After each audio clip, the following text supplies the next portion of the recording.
آقا کریم صلی اللہ تعالی علیہ وسلم فرما رہے ہیں، لوگوں انبیاء اور رسل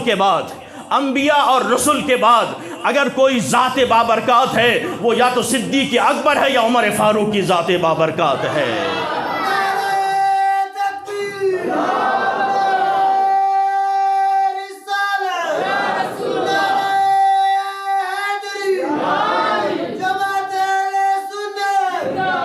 آج جو بھی عاشق رسول گنبد خضرا پہ جاتا ہے، سلام پیش کرتا ہے، الصلاۃ والسلام علیک یا سیدی یا رسول اللہ، چاہے اپنا ہو چاہے پرایا ہو، جو یہاں رسول اللہ کا صلاۃ و سلام نہیں پڑھتا وہاں اسے پڑھنا پڑتا ہے، جو یہاں انکار کرتا ہے وہ بھی وہاں کھڑے ہو کے کہتا ہے الصلاۃ والسلام علیک یا سیدی یا رسول اللہ۔ اے بندہ نادان، تو پاکستان میں کہا کرتا تھا یہ درود و سلام پڑھنا ناجائز ہے، اس درود و سلام پڑھنے سے شرک آ جاتا ہے، بند شرک میں مبتلا ہو جاتا ہے۔ اب بتا تیرا یہ شرک کہاں گیا، اب بتا تیرا یہ شرک کہاں گیا؟ تو وہ کہتا ہے نہیں، پاکستان سے ہم دور تھے، حضور سے ہم دور تھے، کافی دوری کے فاصلے پر یہ درود نہیں پڑھا جاتا۔ مانا تمہارا عقیدہ یہ ہوگا، لیکن ہم اہل سنت کا عقیدہ یہ ہے، یہ دور و نزدیک تمہارے سامنے ہوں گے۔ النبی اولیٰ بالمؤمنین من انفسہم، نبی تو میری جان سے بھی زیادہ قریب ہے ہر مومن کے، نبی ہر مومن کی شاہ رگ سے بھی زیادہ قریب ہیں۔ تو پھر پتہ لگا تو میرے ساتھیوں، ہر عاشق جب حضور پر سلام پڑھنے جاتا ہے ساتھ میں کون لیٹے ہیں؟ جناب صدیق اکبر لیٹے ہیں۔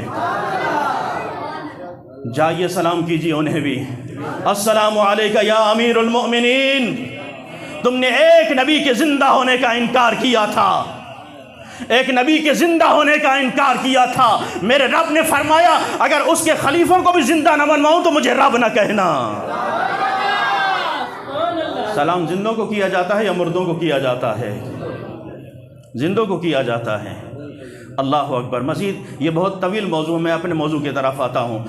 لاکھوں کروڑوں مسلمان وہاں کے جا کے سلام پیش کرتے ہیں، جناب صدیق اکبر جو ذات لیٹی ہے اسے عمر بن خطاب کہتے ہیں۔ پتہ چلا مقام صدیق کیا ہے، مقام عمر کیا ہے۔ آئیے ایک اور نقطہ سمجھاتا ہوں۔ میرے آقا کریم صلی اللہ تعالی علیہ وسلم فرماتے ہیں ما بین بیتی و منبری روضۃ من ریاض الجنہ، میرے حجرے سے لے کر میرے منبر تک جو یہ ٹکڑا ہے زمین کا، یہ اسے کہتے ہیں ریاض الجنہ۔ کیا کہتے ہیں؟ ریاض الجنہ۔ یہ جنت کا ایک ٹکڑا ہے۔ یہ کیا ہے؟ ما بین بیتی و منبری، میرے حجرے سے لے کر، حجرہ کون سا ہے؟ حجرہ کون سا ہے؟ جس میں آج میرے آقا آرام فرما ہیں۔ ایک اور بات بھی ذہن نشین کر لیجئے، یہ حجرہ کس کا ہے؟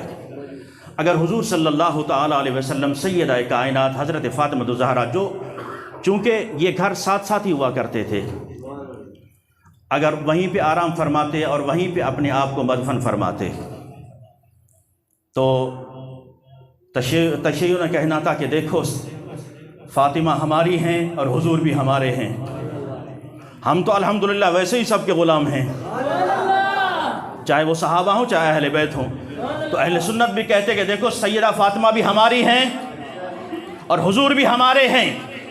پتہ چلا کہ حضور صلی اللہ تعالی علیہ وسلم اما عائشہ صدیقہ رضی اللہ تعالی عنہ کے حجرے میں آرام فرما ہیں، اور آپ نے حکم فرمایا جہاں نبی کی موت ہوتی ہے، جہاں وصال ہوتا ہے وہاں مدفن کیا جائے، وہاں پہ دفن کیا جائے۔ جس وقت حضور صلی اللہ تعالی علیہ وسلم کا ظاہری وصال ہوتا ہے، آپ اما عائشہ صدیقہ رضی اللہ تعالی عنہ کے حجرے میں آرام فرما ہے۔ لوگوں کو بتا دیا جو عائشہ کو مانے گا اس لیے کہ میں وہاں پہ مدفن ہوں جو اما عائشہ کا حجرہ ہے، جو کہتا ہے کہ اما عائشہ ہماری ماں ہے، ہماری ماں ہے، ہمارا عقیدہ ہے تمام مومنوں کی ماں حضور صلی اللہ تعالی علیہ وسلم کی تمام ازواج مطہرات، آپ کی تمام بیویاں تمام مومنوں کی کیا ہیں؟ مائیں ہیں۔ تو اللہ اکبر، جو اما عائشہ صدیقہ پہ تبرہ کرتے ہیں وہ کس منہ سے گنبد خضرا کا جا کے دیدار کرتے ہیں؟ جو اما عائشہ صدیقہ رضی اللہ تعالی عنہ پر گالیاں بکتے ہیں وہ کس طرح سے جاتے ہیں؟ میرے آقا تو فرماتے ہیں ما بین بیتی و منبری روضۃ من ریاض الجنہ، میرے حجرے سے لے کر میرے منبر تک جو زمین کا ٹکڑا ہے یہ جنت کا ایک ٹکڑا ہے۔ عزیز ساتھیوں، ہم اور آپ اگر فوت ہو جائیں اس دنیا سے، رب کا اصول کیا ہے؟ قبر میں 3 سوال ہوں گے۔ کیا جاتے ہی قبر جنت کے باغ بن جائے گی؟ نہیں، 3 سوالات ہوں گے۔ مر ربوں کا، بتا تیرا رب کون ہے؟ ما دینوں کا، بتا تیرا دین کیا ہے؟ ما کنت تقول فی حق ھذا الرجل، حضور صلی اللہ تعالیٰ علیہ وسلم کے چہرے انور کا دیدار کرایا جائے گا اور پوچھا جائے گا بتا اس مرد مومن کے بارے میں کیا کہتا تھا؟ اب نہیں، دنیا میں کیا کہتا تھا؟ اللہ اکبر۔ ان 3 سوالوں کے بعد اگر 3 سوالات کا صحیح جواب دے دیا تو مومن ٹھہرا، مسلمان ٹھہرا، اور پھر رب کا حکم آئے گا کہ اس کی قبر کو جنت کے باغوں میں سے ایک باغ بنا دو، جنت کے باغوں میں سے ایک باغ بنا دو۔ اب آئیے اس حدیث کی طرف چلتے ہیں۔ ما بین بیتی و منبری روضۃ من ریاض الجنہ، محققین اور مفسرین کہتے ہیں کہ یہ جنت کا وہ ٹکڑا ہے کہ جسے رب نے جنت سے لا کے یہاں رکھ دیا ہے۔ حضور کے حجر مبارک سے لے کر منبر رسول تک جو ٹکڑا ہے یہ جنت کا ایک ٹکڑا ہے۔ ہم اور آپ اس دنیا سے چلے جائیں، کوئی بھی مسلمان فوت ہو، اس کے مرنے کے بعد وہ قبر میں جاتے ہی ڈائریکٹ جنت میں نہیں جائے گا، اس کی قبر ڈائریکٹ جنت کے باغوں میں سے باغ نہیں بنے گی۔ ارے عمر اور فاروق کی وہ ذات بابرکات ہیں جو جاتے ساتھ ہی ڈائریکٹ جنت میں گئے ہیں، ڈائریکٹ جنت میں گئے ہیں، بہشت میں گئے ہیں۔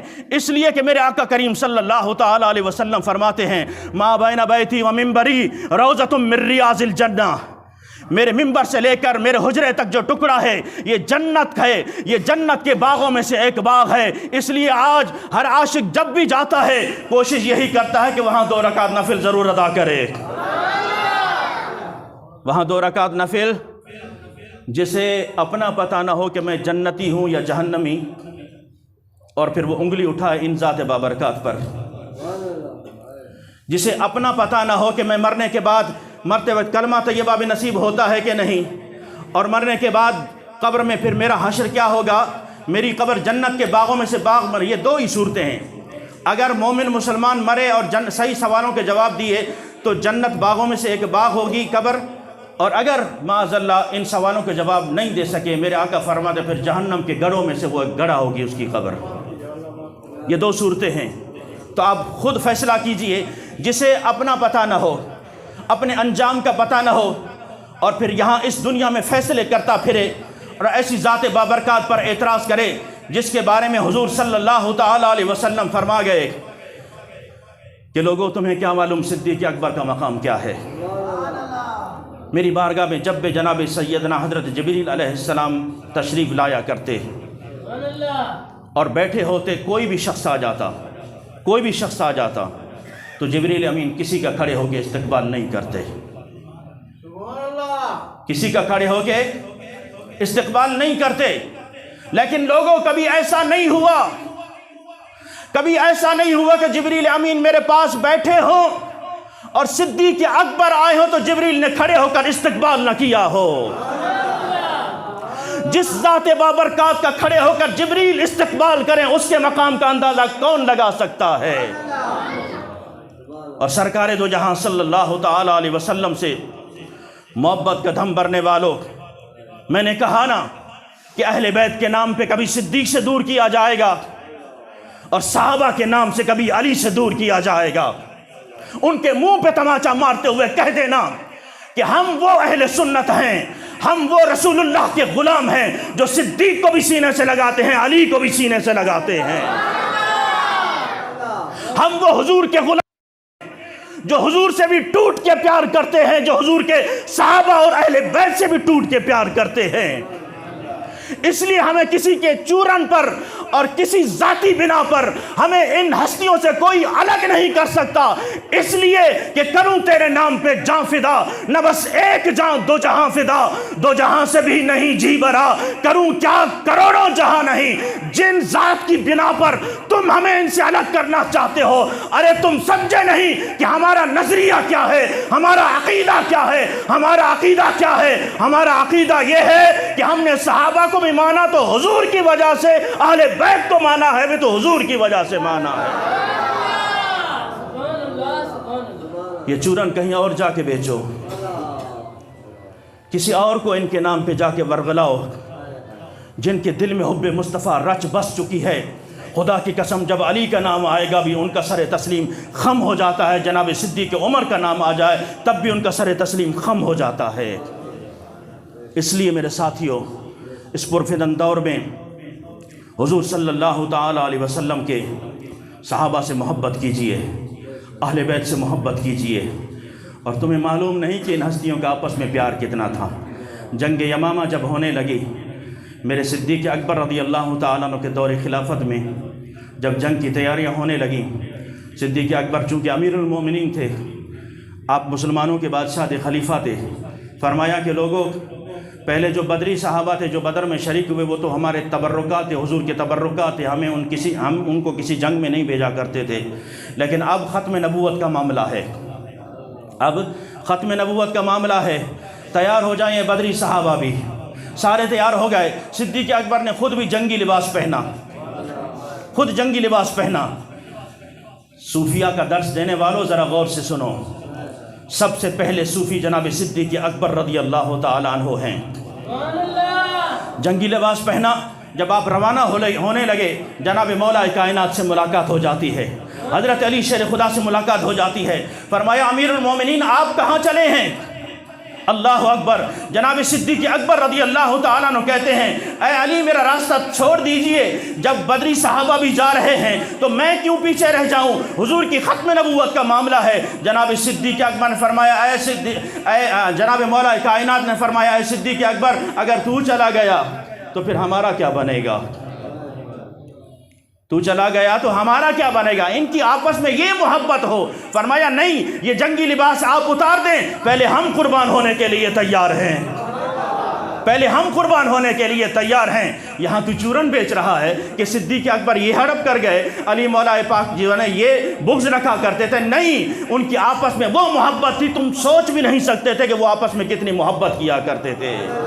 اللہ تبارک و تعالی ہمیں حضور صلی اللہ تعالیٰ علیہ وسلم کے صحابہ اور اہل بیت سے محبت کی توفیق عطا فرمائے۔